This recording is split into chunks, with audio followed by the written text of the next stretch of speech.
2024 সালে যুক্তরাষ্ট্রে অনুষ্ঠিত হওয়া প্রেসিডেন্ট নির্বাচনে ডোনাল্ড ট্রাম্প আবারও ক্ষমতায় আসেন। নির্বাচনী প্রচারণার সময় ট্রাম্প আমেরিকার জনগণকে একের পর এক প্রতিশ্রুতি দিয়েছিলেন। তিনি বলেছিলেন, আমি প্রেসিডেন্ট হলে বিশ্বে আর কোনো যুদ্ধ থাকবে না, আমেরিকা আর অন্য দেশের সঙ্গে যুদ্ধে জড়াবে না, আমি সবার আগে আমেরিকার মানুষের কথা ভাবব। কিন্তু ক্ষমতায় আসার পর মাত্র কয়েক মাসের মধ্যেই সেই প্রতিশ্রুতিগুলো যেন কাগজে কলমে সীমাবদ্ধ হয়ে গেছে। বাস্তবে আমরা দেখছি ভিন্ন এক সম্পূর্ণ ট্রাম্পকে, যিনি বিশ্ব রাজনীতিতে একের পর এক আগ্রাসী সিদ্ধান্ত নিচ্ছেন। এরই মধ্যে সবচেয়ে আলোচিত ঘটনা হলো ভেনেজুয়েলার প্রধানমন্ত্রী নিকোলাস মাদুরোকে ডেল্টা ফোর্স ব্যবহার করে বেআইনিভাবে আমেরিকায় তুলে আনার অভিযোগ। এই ঘটনা আন্তর্জাতিক আইন ও সার্বভৌমত্ব নিয়ে নতুন করে প্রশ্ন তুলেছে। অনেক বিশ্লেষক বলেছেন এটি ছিল সরাসরি একটি রাষ্ট্রের অভ্যন্তরীণ বিষয়ে হস্তক্ষেপ। আর ঠিক এই উত্তেজনার রেশ কাটতে না কাটতেই এবার আরো বড় এক বিস্ফোরক ইস্যুর সামনে এলো ডেনমার্ক শাসিত গ্রিনল্যান্ড। গ্রিনল্যান্ড পৃথিবীর সবচেয়ে বড় দ্বীপ। যদিও এটি ডেনমার্কের অধীনে, তবে কৌশলগত দিক থেকে এর গুরুত্ব অপরিসীম।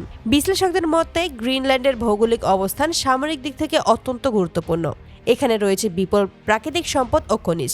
আর্কটিক অঞ্চলে আধিপত্য বিস্তারের ক্ষেত্রে গ্রিনল্যান্ড একটি গেম চেঞ্জার। এর আগেও ট্রাম্প তার আগের মেয়াদে গ্রিনল্যান্ড কিনে নেওয়ার প্রস্তাব দিয়েছিলেন, যা তখন বিশ্বজুড়ে হাস্যরসের জন্ম দিয়েছিল। কিন্তু এবার আর বিষয়টি হাসির নয়, এবার সরাসরি সামরিক অভিযানের গুঞ্জন।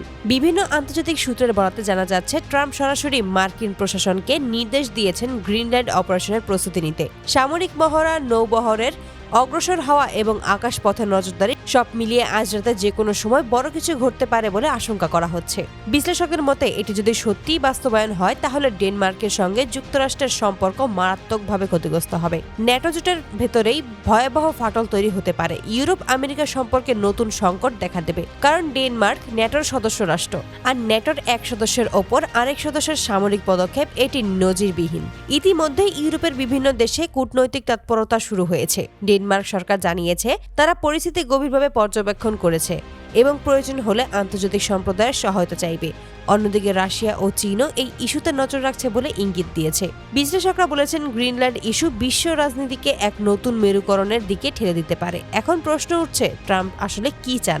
বিশ্লেষকদের মতে এর পেছনে কয়েকটি সম্ভাব্য কারণ থাকতে পারে। আর্কটিক অঞ্চলে আধিপত্য প্রতিষ্ঠা, গ্রিনল্যান্ডের খনিজ সম্পদের নিয়ন্ত্রণ। তবে যাই হোক না কেন, এই সিদ্ধান্ত যে বিশ্বকে আরো অনিশ্চয়তার দিকে ঠেলে দিচ্ছে তা বলাই বাহুল্য। সব মিলিয়ে আজ রাত্রি বিশ্ব রাজনীতির জন্য অত্যন্ত গুরুত্বপূর্ণ। গ্রিনল্যান্ডে সত্যিই কি মার্কিন হামলা হবে? ডেনমার্ক কি এই আগ্রাসন ঠেকাতে পারবে, নাকি বিশ্ব আরো একটি বড় সংঘাতের দিকে এগিয়ে যাচ্ছে? এই প্রশ্নগুলোর উত্তর জানতে আমাদের অপেক্ষা করতে হবে কয়েক ঘন্টা মাত্র। আপনারা কি মনে করেন, ট্রাম্পের এই সিদ্ধান্ত কি বিশ্ব শান্তির জন্য হুমকি, নাকি এটি কৌশলগত রাজনীতির অংশ? কমেন্টে আপনার মূল্যবান মতামত জানাতে ভুলবেন না।